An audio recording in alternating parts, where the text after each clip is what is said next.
Hey, welcome back, folks. This is Sheriff Todd Baxter, Monroe County Sheriff's Office in Rochester, New York, with our podcast called Behind the Badge, and where we share stories and people that work with us and work for us, and try and put a glimpse of what's going on behind that badge.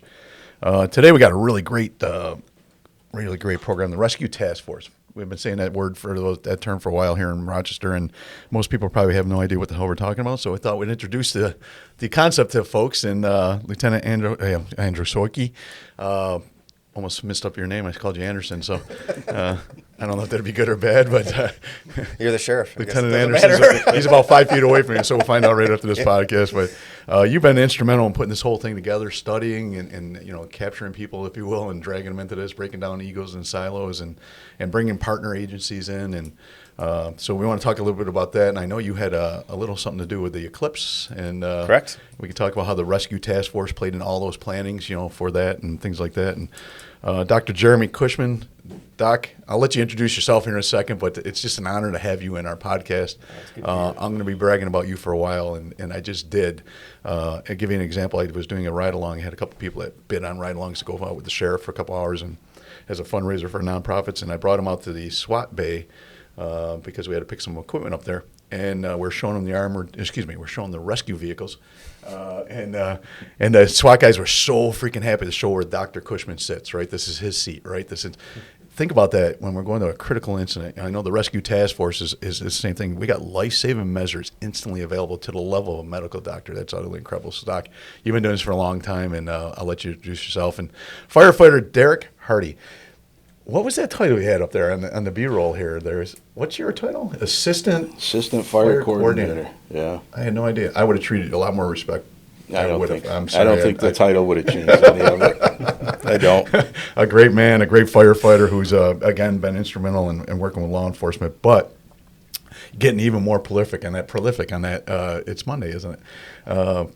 It's incredible where we're taking even the REOC, the Regional Investigation Operations Center, and having firefighters right there with us. So this is what it's all about, this multidisciplined team coming together and solving problems in our community. So now I'll let you guys introduce yourself. LT, I know you've been on before, but just a quick recap of who you are, what you do. Yep, Andrew Soike, Lieutenant here with the Sheriff's Office. I've been on 18 years. First 11 years was primarily as a deputy on AZO nights. Once I was promoted to supervisor, I supervised days, I've supervised nights, I've been in CIS, Special Operations, Internal Affairs, and I became involved with the Rescue Task Force program back in 2018. Thanks, appreciate that. Doc?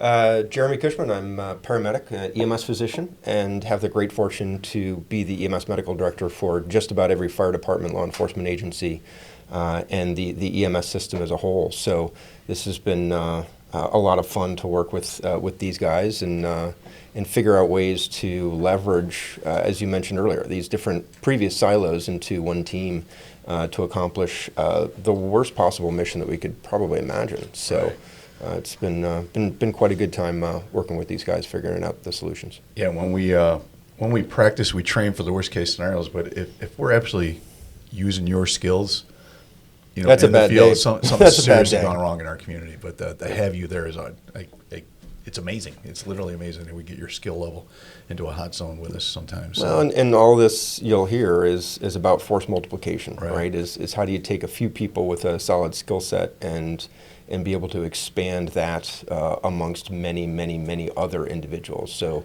you don't need to be a doc. You can be a deputy that's been out on the road for a few weeks. If you know how to do these things, you can save some lives. Absolutely. That's the key right there.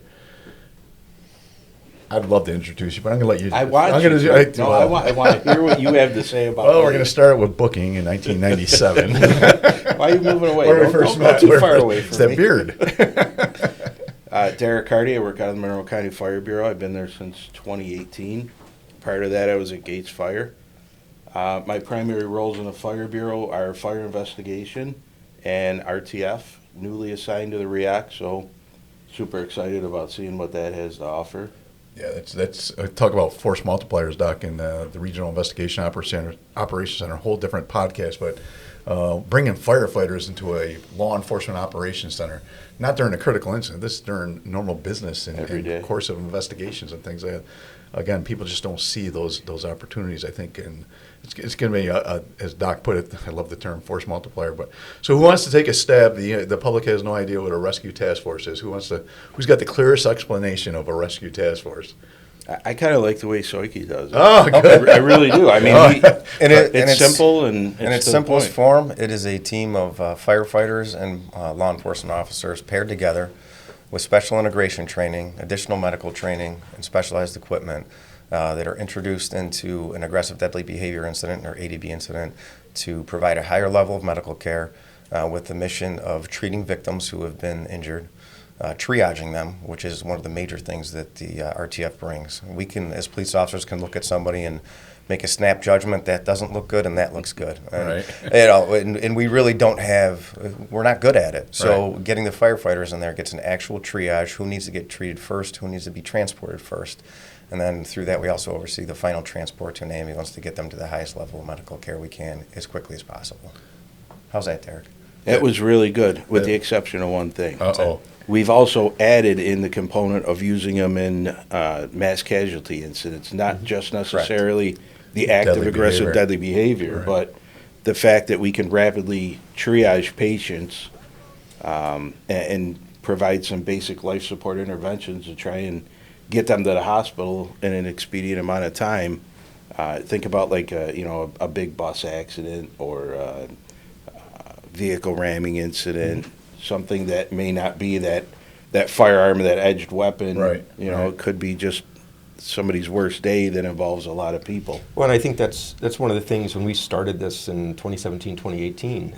We were initially always just thinking active shooter, and then we made a pivot and recognized that we don't want to silo ourselves into Right. thinking that this is just about someone with a gun. It could be a vehicle ramming attack. It could be the use of fire as a weapon. Right, It could absolutely. be an edged weapon of some sort through us. Well, there's so many different permutations of, unfortunately, how evil people can do terrible things that we even pivot shifted and said, hey, we shouldn't call this an active shooter event. Right. Aggressive deadly behavior pretty much is all encompassing. And so as a community, we all kind of agreed that, hey, we're going to use that term and that terminology to reflect any type of intent to continuously hurt people and our response to that. Yeah, and taking it even to the next level, it's like I didn't even think about using it during a mass casualty, right? Which Yeah. is not maybe a deadly behavior of some bad guy, but like you said, a bus accident or something like that. Just having that structure and teams willing to work together and train together ahead of time and communicate together. We all know during a critical incident, that first PowerPoint slide we show is called the chaos phase, right? It's going to be chaotic. Right. And the other thing is always communication will break down, right? No matter how much we train for it in practice, it's going to break down. So just learn to work within those dynamics. And the best thing we could do ahead of time is just getting to know each other, right? Working, training hard together, things Yeah. like that, and understanding our different disciplines. That was the cool thing about like the core four, right? I mean, it was myself, Andrew, Doc, and Chris Reynolds. That were like the core four. We sat in That's awesome. A-zone conference room one day and just kind of threw Many everything days. on the Many yeah, days. many days. Many days.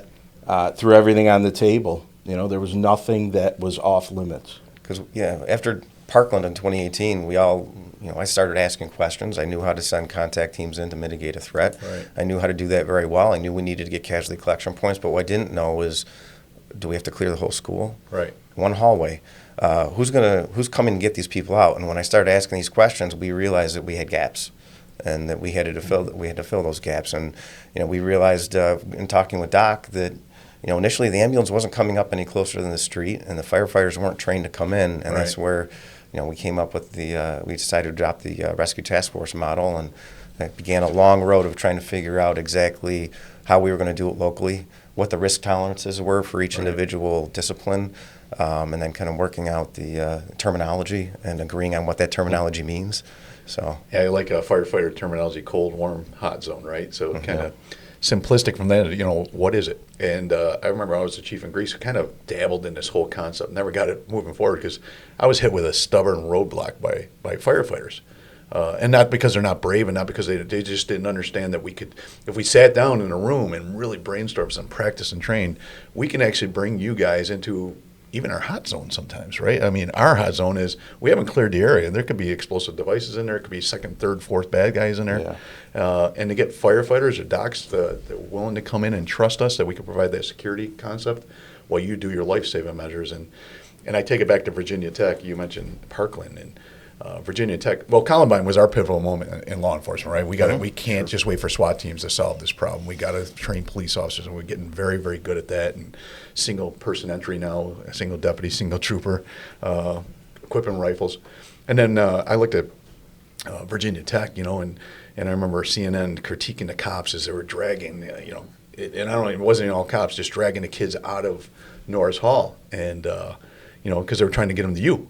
They're trying to get them to you, right? These cops realized, I can't save this kid's life, right? I need to get him. But so we had to drag kids literally bumping heads, it looked like sometimes as they're coming down the stairs, to get them to the triage center as opposed to the triage center coming to them. And that's how I look at this. Like, you guys are willing to go into those hot zones with us that we probably haven't cleared 100%, and you're willing to go do that life-saving measure, which those kids or those people that they need now. We can't wait. Doc, how long? I've heard that like the golden hour of gunshot victim or something. To stabilize the blood pressure and get them to you guys as quick as possible. I mean, how important is this concept of this interior triage and also immediate care? Yeah, it's huge, right? I mean, it truly is what we hope we never have to do. But in the setting of trauma, you got to stop the bleeding to stop the dying. And if you can't get in there to do that, then folks are going to die. And don't get me wrong, there's some outstanding stop the bleed programs and other things, stuff that the sheriff's office has done in terms of training and teaching in the schools. There's stop the bleed kits that are out there, and we know and support our bystanders, learning these life-saving techniques. But the reality is that we have to get in there, to Soike's point, to triage them, to figure out who needs to leave now and who can safely stay for a few extra minutes so that we can prioritize who is getting extracted first. Because we don't have unlimited resources, right? We don't have unlimited deputies, we don't have unlimited fire trucks, we don't have unlimited ambulances. We can't transport 30 patients all within 3 minutes. It's just not going to happen. So that's that purpose of triage. It's stopping the bleeding, identifying who needs to leave now, and then prioritizing that within the team. And that's where we've learned things along the way. I'm not going to say it was all rainbows and unicorns. This 6 years of development, because every RTF program, I think we've clearly identified that every RTF program is very unique to the community within, based upon the resources there. And so within Monroe County, we are blessed by having, obviously outstanding law enforcement partners, but we also have an extremely robust fire service within Monroe County. And so departments that are able to do that. And then solid EMS. There's neighboring counties that we have gone out and spoken with, and they don't have those fire department resources, for example, to the extent that we do in the organization that we do. So they have to modify things a little bit. And so, although we've stolen all the good ideas, we've also, as you should, we've also figured out a few things that we started off with thinking would work really well, and they have been dismal failures. That's why we've trained the and they have the gall to say that. That's so in project planning, right, and developing leadership change and all these things that you read books on. Have the wherewithal to say, we tried it didn't work. Let's bounce off that, or let's improve it. That's the way real world works. I mean, this all or none concept, especially in the world that we're living in right now. Like, if it didn't work, we just got to keep on doing it because we can't say we failed at it, right? So I'll go back to you as a firefighter friend. I mentioned I was in Greece. I mentioned this, and I'm not. Again, I love the Greece firefighters. They're brave. They're awesome human beings. I'm not even saying it. I just failed to sell the concept. I failed to do what you guys were able to do, and that's like break down the barriers of communication. So how do you the firefighters every we had the Scottsville Road incident a couple of years ago, right? Yeah. And it was just so impressive. The firefighters were 1,000% engaged. They were trained in rescue task force. So you guys were able to do what I couldn't do. That's kind of what I'm saying. I wouldn't say that's and true. just get it done, right? And it's lots of meetings and it's lots of training. So how talk to me about the firefighter community engaged in this thing. I mean that's just huge. It's like I'm sure people are volunteering to be part of these teams now, I would think. So, Monroe County Fire Departments, we have 34 fire departments in the county, It's right? amazing. It is. There's 14 EMS agencies, 16 law enforcement agencies. So, I mean, we're rich in personnel. Right. Right? The biggest thing was driving home the point that this is not a tactical team, right? You have SWAT, you have HDS, you have SCUBA, you have those are tactical teams. We're not a tactical team, right? What we do is we take basic life-saving interventions, put tourniquets on people, we pack wounds, triage them, treat their injuries, and then we move them into an ambulance exchange point where, Doc Cushman, you've said this 1,000 times, they need one thing, right? The bright light and the cold table is what's going to save these people's life, right? Yep. That's what it's, So once we broke it down into simpler terms, then the firefighters started to understand that after threat mitigation, known threat mitigation has occurred, security is set up, the conditions are created for life-saving, and then we move the RTFs in. I am very proud to say that we're now up to 7 fire department RTFs, awesome. Wow. right? And each of those fire departments, some can put up 4 RTFs out of one department. So after bringing on our last 2, which, is training that we've created, right? We've taken LSU, we've taken Oriskany, we've taken the company DECO that's come in here, Tom DiTomaso and his team that have helped us out. And we've taken all of those trainings and turned them into our own homegrown Monroe County Rescue Task Force training that has become the model, pretty much in our region. That's awesome. I agree. We've taken what some courses take 2 or 3 days to accomplish, and we've gotten it into a one-day training where a firefighter or police officer after that training is basically trained on RTF. And the performance that they have now, because we have been open and honest with ourselves about how can we teach this better. Every time we teach it, we come up with some new way to do it, a new drill. The people who've gone through our one-day class recently came out better than the first 2-day class we put on a couple years ago. Not because that wasn't a good class. It was a fantastic class. Right. We just found more effective ways to teach it. More efficient, and more we effective. continued to evolve.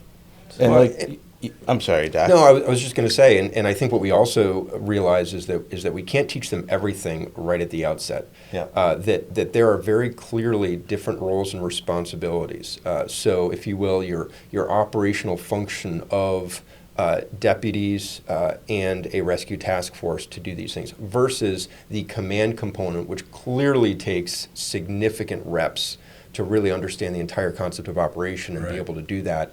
And then I think more importantly, the fact that we've all understood and appreciated through this partnership that we have to stay in our lanes, that there's so much stuff that has to get done, and there's so much task saturation that whether it's the fire service and the fire service agreeing to the fact that we need to have one standard. We can't have 34 different standards on this because this is not a one agency response. This is everyone Everybody's, responding. And all so hands on deck.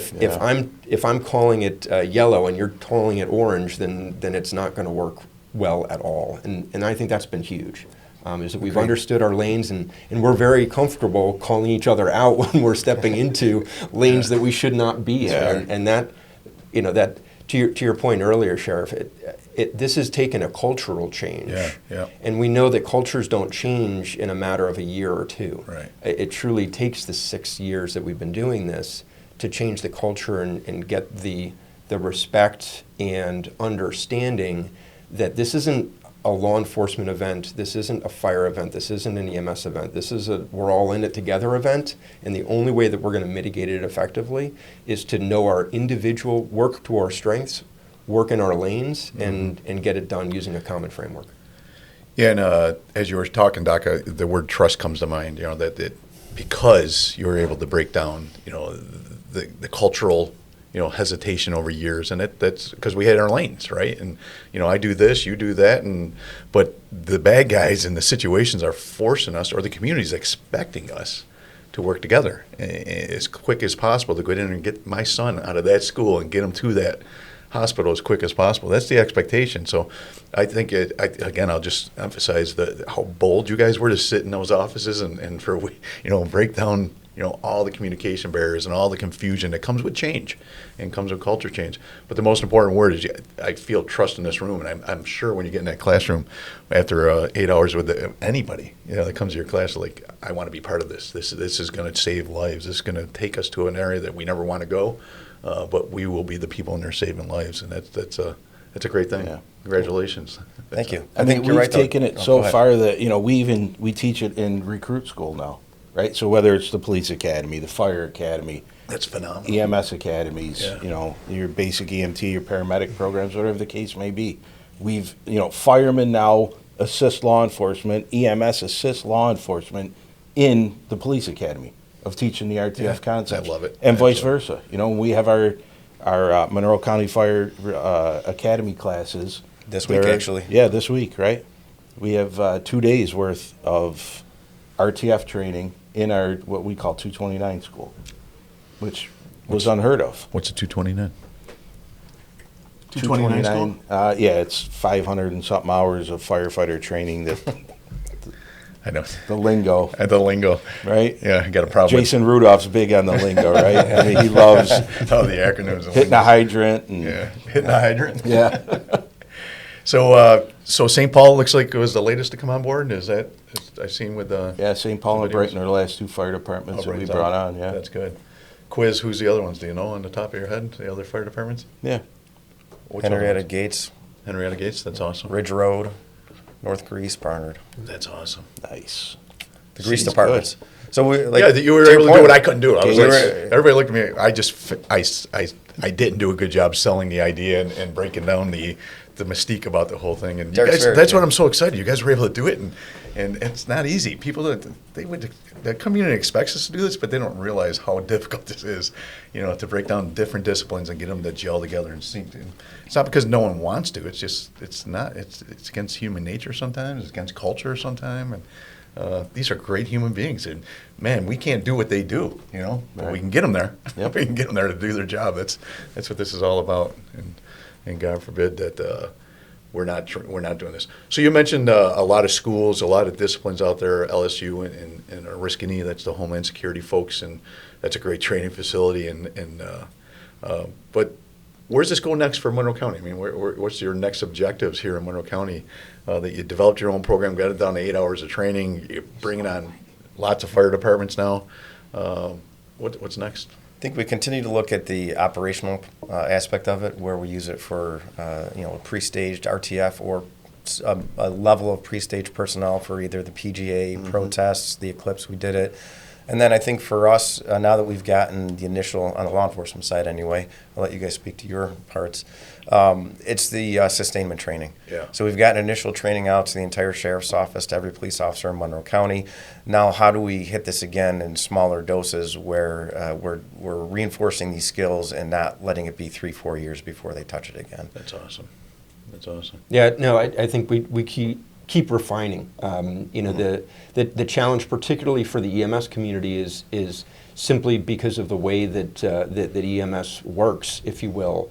They don't have the same level of exposure to this training that our fire service and law enforcement colleagues are. So we have a lot more work to do with getting the EMS community exposed to their very specific roles. It may be somewhat simplistic just in terms of pulling up an ambulance and grabbing someone, but honestly that is also a little bit of a culture change, and it comes down to, again, trust. That you just have to trust the fact that somebody's going to walk up and not throw, but gently place a critically ill patient in the back of your ambulance, or maybe 2, or maybe 3, or maybe 4, Right. and frankly, you're just going to have to deal with it and do the best you can and move on. And so that's where we're still refining things. And I think you'd mentioned it earlier. We saw an opportunity that we can leverage this system in this program, if you will, for non-active threat events, whether it's pre-planned events or we've truly built this into our multi-patient incident response plan. So if we have 7 or more victims at a crash, or there's a fumes event or something like that, we can call it up. And the beauty is that the triage system that they're using can be used for everything from chemical warfare to blunt trauma to penetrating trauma or whatnot. There may not be significant threats that law enforcement needs to mitigate, but it still is a great force multiplier that we all know there is a command post. There is a location where we're going to work together. There's things that law enforcement may be able to do to help mitigate that threat, if you will, even though that threat is environmental or something else. Yeah, we law enforcement may be your force multiplier, just extra hands that know how to work with you, and got some basic training, and maybe not a security function, just a life-saving function that we can help you out and apply tourniquets or whatever you guys need, because again, you're the experts in that life-saving world. We're not. Where do you see it going? I would love to get more fire departments involved. Right now we're very focused on the career fire departments. This isn't a career versus volunteer thing. It's not what it comes down to. It's just purely based on the career firefighters they're a captive audience, right? They're there every day, 7 days a week, 24 hours a day. They're always available, resource, right? And they have redundancies built into their own departments, multiple units on duty and so forth.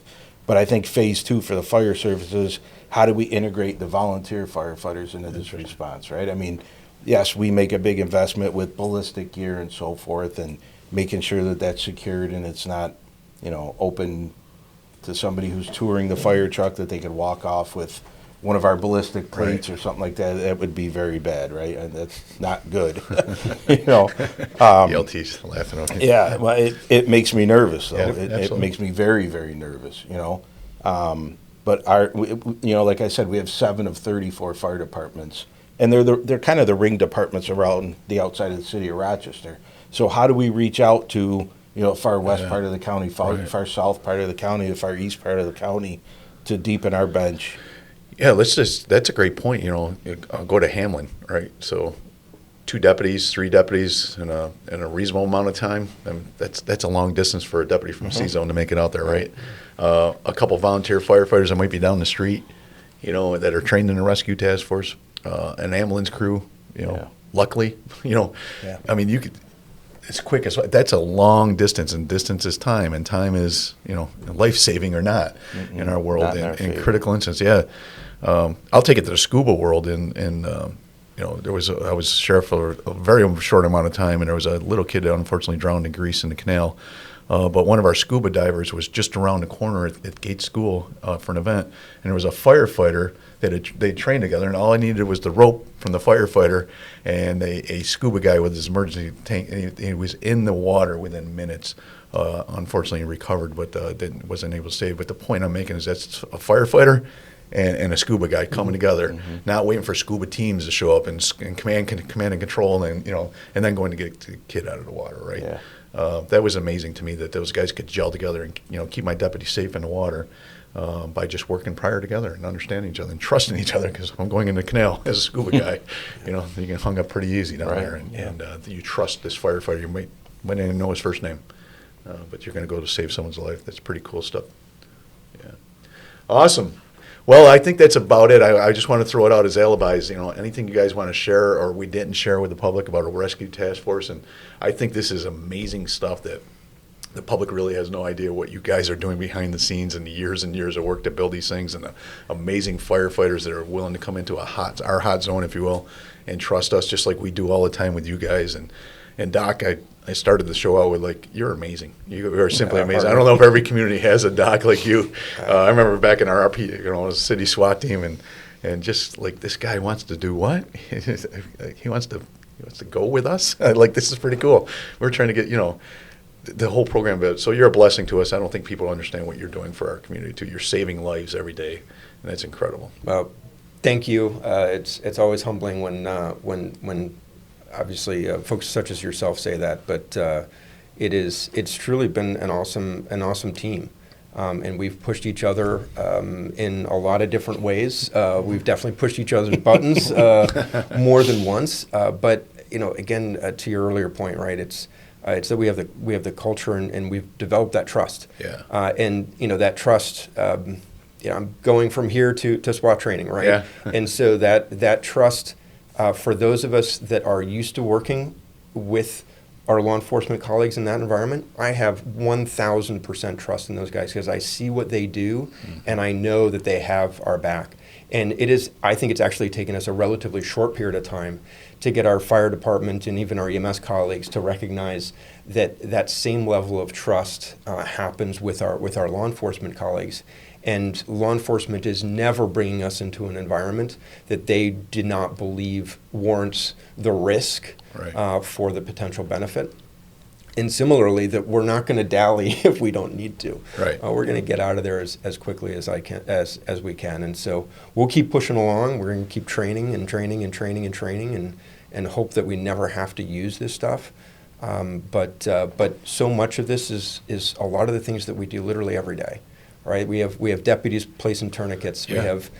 We have firefighters placing tourniquets. We have firefighters making triage decisions. We have fire and law enforcement interacting with EMS and minimizing our time on scene for that bad wreck or the shooting or the stabbing or whatever it is. And so it's just, again, force multiplying that to a much larger scale incident. And it's a great partnership that we have here.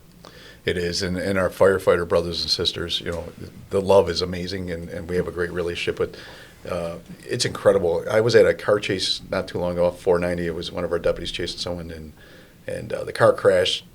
There was a gun in the car, right? The two people are trapped in the car. We can't find the gun, right? You got to get the people out of the car to get them to triage, right? Yet they're wanted criminals. It was just amazing how we're sitting there providing security for firefighters trying to extract two guys out of a car, the airbags off, and it's like you're literally watching Overwatch by 3 or 4 inches, trying to get an angle so you can protect the firefighters while they're doing the job. That's how chaotic this whole thing can be sometimes. Right. It could be a vehicle that we're doing. Yeah, it's not that individual discipline anymore. I mean, we are true, like all of us, collectively make up emergency services. Yeah, you right? nailed it, brother. You nailed it. It's not just, law enforcement doing law stuff and EMS doing EMS stuff, fire doing fire stuff. Yeah. It's all of us working together for the greater good.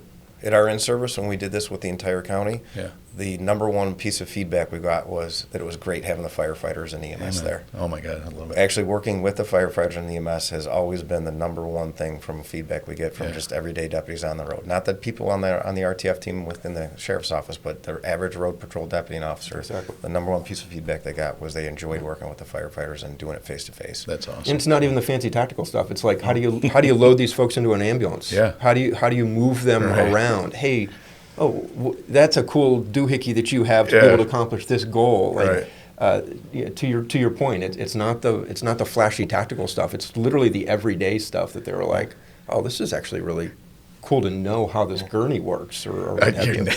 How many times do you help load a gurney? You're like, well, am I supposed to be here? Or No like, idea what am I'm I going to doing. drop the legs on this thing when they're trying to get it in and the patient goes down? Yeah. I'm just trying to help. And then what happens? Sir, get out of the way. We'll just Exactly. take care of it. It's your back. I'll let you take your back out. But then the next time they see that firefighter or that EMT on a job, they know who it is. They have at least a face. Yep. So it improves partnerships. It improves decision making at a tactical level. There's so many benefits. I think that to Doc's point about a force multiplier that this program has. Well, thanks, guys. Thanks for sharing. Thanks for coming in. I know you got some SWAT training to do and a little sweat today, but Derek, and this is incredible. I hope the public understands how motivated I am when I just talk about it, that this is life-saving, forward-leaning, proactive emergency services, not just our own disciplines trying to work in our silos. And this is what it's all about. So thanks for joining us. Really appreciate it. Thank you, Thanks Sheriff. for having us, Sheriff. Till next week, be safe.